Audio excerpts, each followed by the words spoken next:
Assalamualaikum warahmatullahi wabarakatuh. Perkenalkan, nama saya Janatul Mawa dengan NIM A1212510-011 dari kelas A Program Studi Pendidikan Bahasa Inggris akan menjelaskan materi yang berjudul Pergaulan Internasional. Pergaulan internasional adalah segala bentuk hubungan dan interaksi yang terjadi antara perorangan, kelompok masyarakat, maupun negara-negara di seluruh dunia. Hubungan ini mencakup berbagai bidang kehidupan seperti politik, ekonomi, sosial, budaya, hingga pertahanan dan keamanan. Menurut para ahli, J. Frankel mengartikan sebagai hubungan antar negara yang didasari oleh kepentingan masing-masing negara. Menurut K.J. Holsti, berpendapat bahwa ini adalah interaksi yang melibatkan negara maupun pihak-pihak lain yang ada dalam sistem hubungan dunia.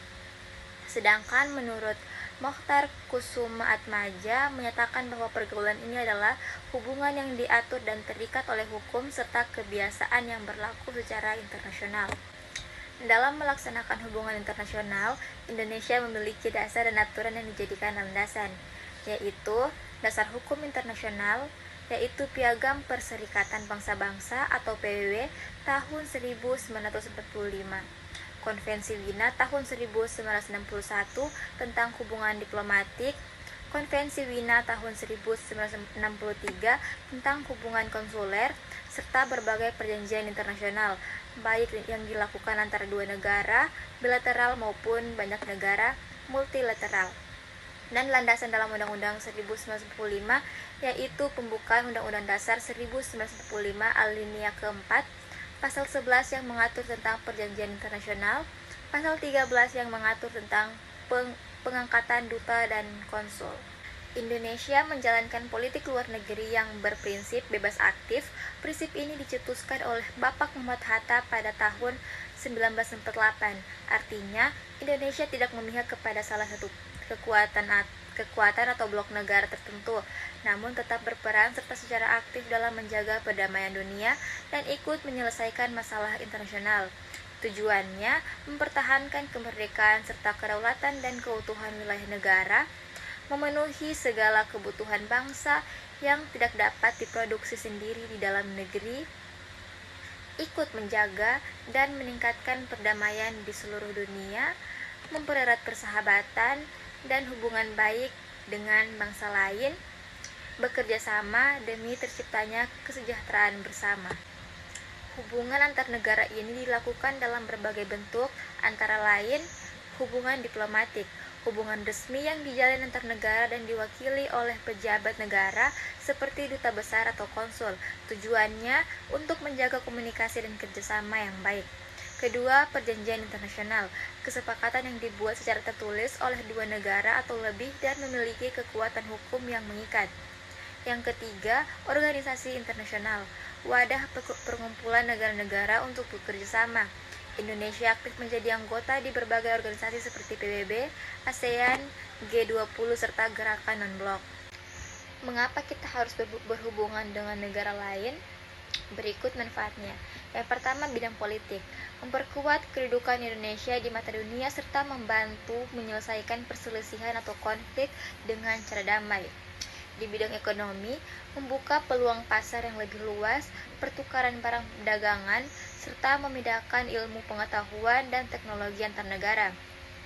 Bidang sosial dan budaya, terjadinya pertukaran kebudayaan, seni, dan pendidikan sehingga wawasan kita menjadi lebih luas serta persahabatan antar bangsa semakin erat. Di bidang keamanan, saling bekerja sama melindungi kedaulatan negara dan mengatasi berbagai ancaman keamanan yang tidak bisa diselesaikan sendiri. Indonesia bukan hanya menjadi penonton, melainkan memiliki peran yang sangat penting, antara lain dalam PBB menjadi anggota yang aktif, ikut serta dalam misi perdamaian dunia, serta menjadi perwakilan suara bagi negara-negara yang sedang berkembang. Dalam ASEAN, Indonesia merupakan salah satu negara pendiri dan menjadi penggerak utama kerjasama negara-negara di kawasan Asia Tenggara. Yang ketiga, melalui inisiatif bersejarah, Indonesia pernah mencetuskan beragam kerja sama penting seperti Konferensi Asia Afrika dan Gerakan Negara-Negara Tidak Bersekutu. Dalam menjalin hubungan internasional, tentu ada kendala yang harus dihadapi, yang dibagi menjadi dua. Yang pertama, hambatan internal berasal dari dalam negeri sendiri, misalnya keterbatasan sumber daya alam, kondisi ekonomi yang belum sepenuhnya stabil, serta adanya perbedaan pandangan politik di antara masyarakat. Dan kedua, hambatan eksternal berasal dari luar negeri seperti adanya campur tangan negara lain, persaingan kekuatan politik dunia, serta tatanan dunia yang belum sepenuhnya adil dan merata. Di zaman sekarang, tantangan yang kita hadapi juga semakin beragam, seperti pengaruh globalisasi yang bisa mengubah nilai dan budaya asli bangsa, perubahan susunan kekuatan politik dunia, masalah kerusakan lingkungan dan perubahan iklim yang terjadi secara bersama-sama, masalah kesehatan yang menyebar ke berbagai negara seperti pandemi, kejahatan yang memanfaatkan teknologi dan jaringan internet, serta ancaman terorisme yang bergerak melintasi batas negara. Sebagai warga negara yang baik, kita harus memiliki sikap berikut ini. Yang pertama, tetap mencintai tanah air dan menjaga jati diri bangsa Indonesia. Yang kedua, bersikap terbuka dan menghargai perbedaan budaya bangsa lain. Yang ketiga, berpikir kritis dan cermat dalam menerima pengaruh yang datang dari luar negeri. Yang keempat, turut berperan serta dan berkontribusi dalam kegiatan kerjasama internasional. Yang kelima, menghargai dan mematuhi aturan hukum serta perjanjian internasional yang telah disepakati. Mungkin itu saja yang dapat saya jelaskan. Sekian dari saya. Assalamualaikum warahmatullahi wabarakatuh.